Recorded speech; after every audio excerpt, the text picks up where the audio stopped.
There's a woman somewhere in your orbit right now who is actively, deliberately, consistently trying to get your attention. She's been working at it for weeks, maybe months. She's tried multiple approaches. She's adjusted her strategy when the first one didn't work. She's put in more effort than you can possibly imagine. And you have done absolutely nothing with any of it because you haven't noticed, not because you're blind. Because women don't try to get a man's attention the way men try to get a woman's. When a man wants attention, he approaches, he speaks, he makes his intentions obvious enough that a cave painting could interpret them. Direct, loud, unmissable. Women don't operate that way. Not because they're incapable of being direct, because direct pursuit violates thousands of years of evolutionary wiring that tells the female brain to signal rather than pursue, to create conditions rather than demand outcomes, to be noticed rather than force attention. And this system, this elaborate, sophisticated, almost invisible system of attention-seeking behavior is running constantly in the women around you, every single day, with signals calibrated specifically for you, and you've been walking past most of them your entire adult life. Today, that ends. Not with some vague advice about reading body language, with specific, concrete, unmistakable behaviors that tell you a woman is trying to put herself on your radar. 8 of them. Each one distinct, each one requiring different awareness, each one happening more often than you realize. Sign number 7 is the one that's going to wreck you. Because it's the sign where she changes her entire life to increase the odds of crossing your path. And most men experience this signal dozens of times in a lifetime without once identifying it for what it is. Let's fix your eyes. Sign 1. She enters your line of sight on purpose. This is where it starts. Before a word is ever spoken, before any deliberate interaction, before anything that could be labeled as making a move. She positions herself so that you can see her. And here's the key. She doesn't do it obviously. She doesn't walk up to you or stand directly in front of you. She appears in your peripheral vision, across the room, at the edge of your awareness. Close enough that your eyes will naturally catch her when you look up, far enough that it could be dismissed as coincidence. This is what I call visual planting. She's planting herself in your environment, creating a visual presence that your brain will register even when you're focused on something else. She wants you to see her, not to approach her, not to speak to her, just to see her, to process her existence, to let her face get encoded into your visual memory so that the next time your paths cross, there's already a thread of familiarity connecting the encounter. Think about what this requires. She's not standing where she'd naturally stand. She's standing where she'd be seen. She's chosen that seat, that corner, that spot at the bar, not because it's the most convenient, but because it puts her in your visual field. Every minute she spends, there is a minute she's choosing to invest in the possibility that you'll look in her direction and register her presence. How do you detect it? Watch the geometry. If you notice the same woman appearing at the edge of your vision in multiple contexts, same coffee shop, same gym, same time, same line of sight, she's not being coincidentally present. She's being strategically visible. She's positioned herself to be seen by you, waiting for the moment your eyes finally lock onto her existence and something registers. Most men miss this entirely because they're taught that women who want attention approach. Women rarely approach. They position. And the position is the entire first phase of attention-seeking that most men never recognize as attention-seeking at all. Sign 2. She laughs louder when you're within earshot. This one is almost comical once you start noticing it. But it's one of the most reliable attention-seeking behaviors women display in group settings. She's with her friends. They're all talking, laughing, having a normal conversation at a normal volume. And then you walk into range. You enter the acoustic radius where she can be heard if she speaks loudly enough. And suddenly, her laugh gets bigger, fuller, more animated. Her voice carries in a way it wasn't carrying 30 seconds ago. The entire audio profile of her group shifts upward the moment you're close enough to hear it. This is auditory signaling. She's using sound to broadcast her presence to you without looking at you, without walking toward you, without doing anything that could be identified as direct pursuit. Her laughter becomes the equivalent of a flare launched into the sky, not to illuminate her face for you, to tell you she's there, to capture your auditory attention and pull your focus toward the source. And here's what's remarkable about this behavior. She's almost certainly not consciously planning it. It's a behavioral reflex that activates automatically when an attractive man enters her environment. Her social performance ramps up, her expressiveness intensifies, her laugh gets louder, and she has no idea she's doing any of it. Her nervous system is making the adjustment without consulting her conscious mind. How do you test it? The volume differential. Pay attention to the ambient sound of her group when you're in range versus when you're not. If her laughter carries when you're close and fades when you're farther away, that's not her being more excited by her friends' jokes. That's her audio signal calibrated to your proximity. Most men feel this happening and don't consciously identify it. They just have this vague sense that there's a loud woman nearby. They never register that the volume is targeted, that they are the specific audience being reached by the broadcast, that every decibel above baseline is a piece of evidence that she wants them to look over. Sig 3. She performs tiny acts of grooming within your field of view. This sign operates in the space between what she's doing and what she wants you to see her doing. She's in your general vicinity, not close, not far, just within visual range. And she does something to herself, something small, something that looks incidental. She touches her hair and lets it cascade down her shoulder in a specific way. She adjusts her necklace and draws her hand across her collarbone. She applies lip balm with deliberate slowness. She reaches up to fix an earring, exposing the line of her neck. She smooths her dress along her thigh.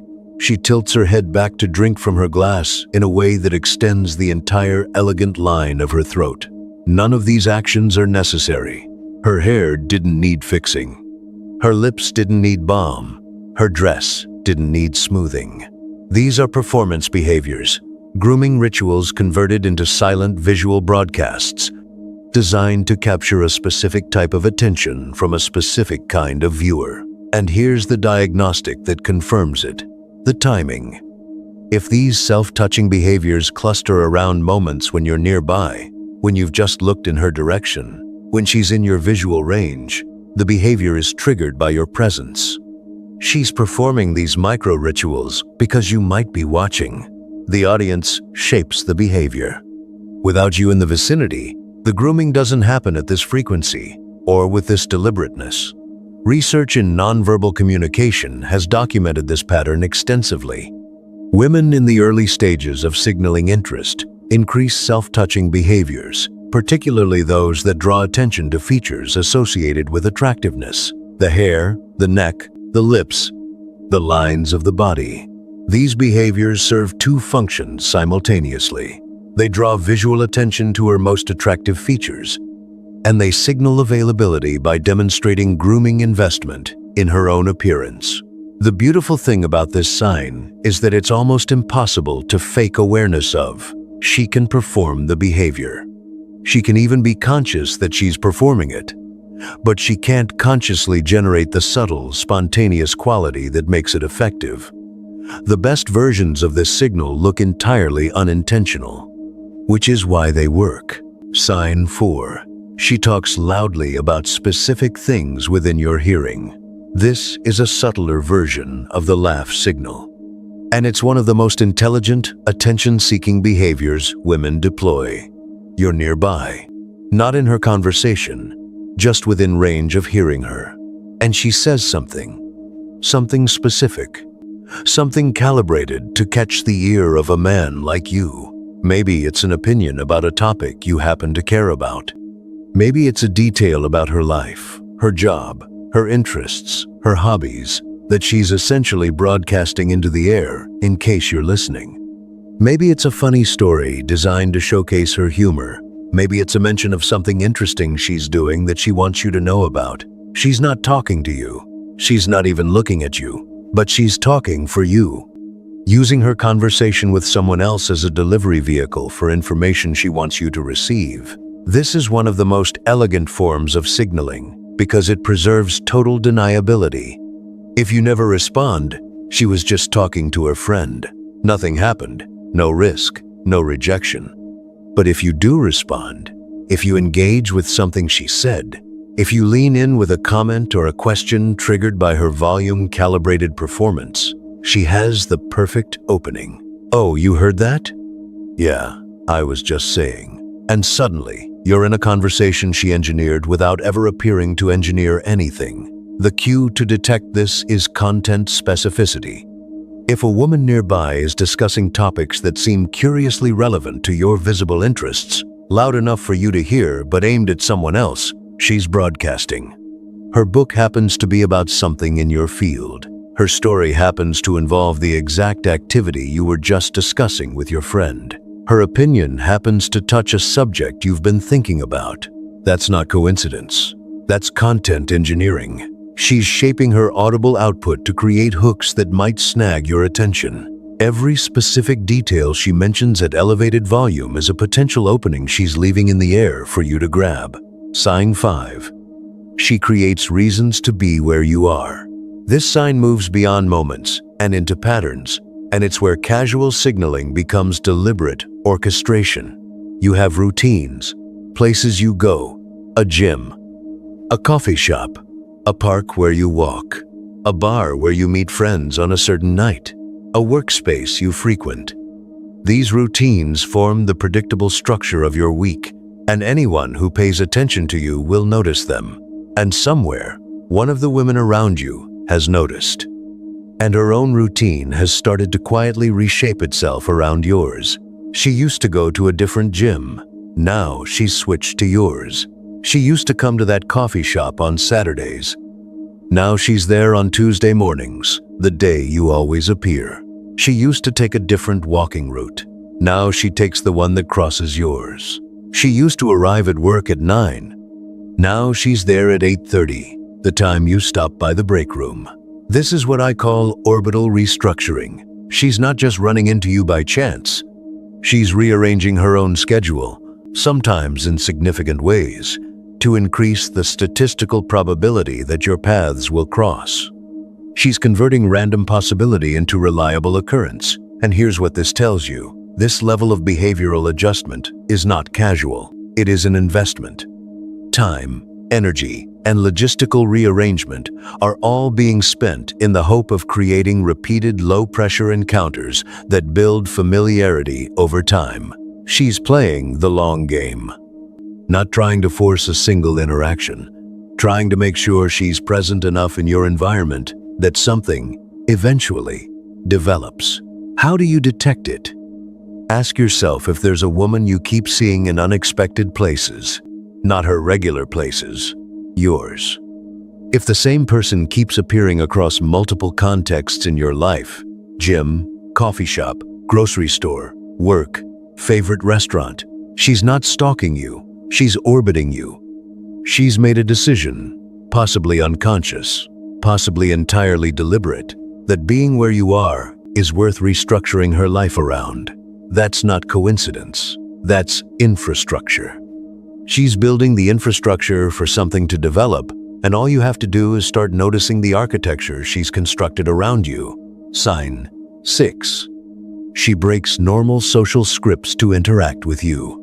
Most interactions between strangers follow predictable patterns, scripts, standardized exchanges that require minimal engagement and produce minimal risk.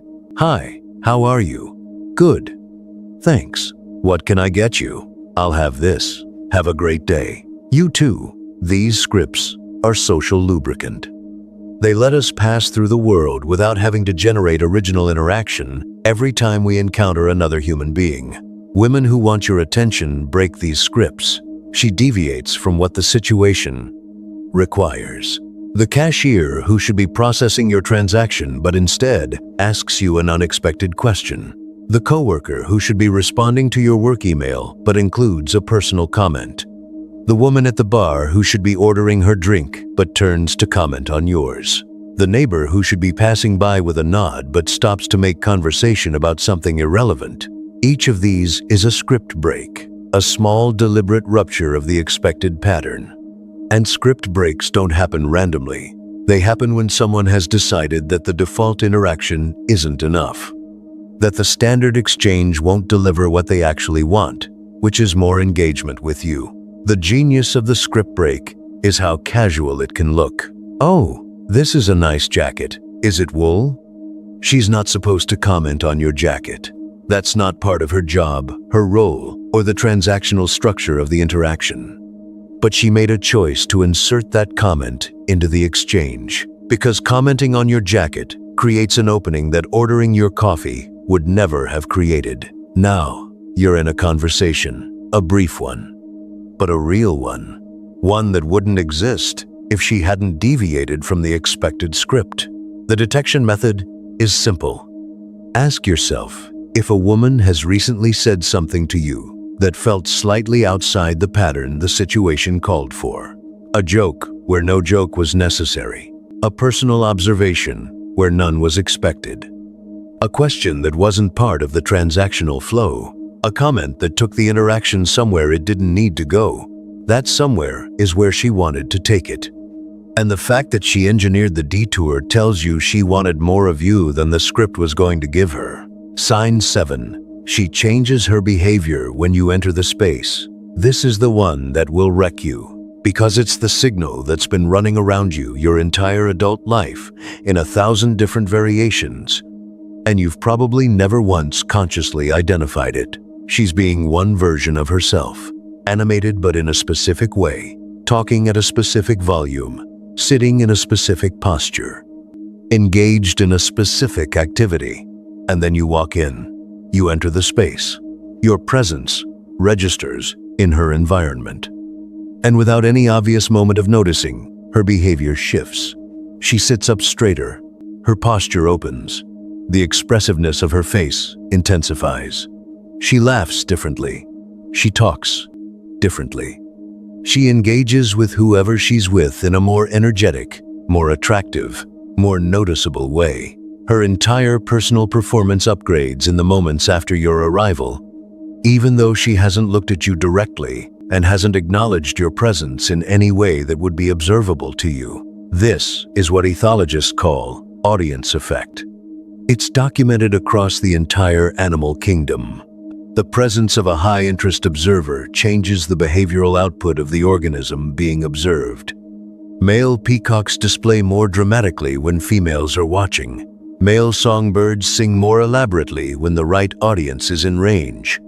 And human females, operating on the same ancient circuitry, adjust their behavioral output when a man they find attractive enters the environment. She is literally performing for you.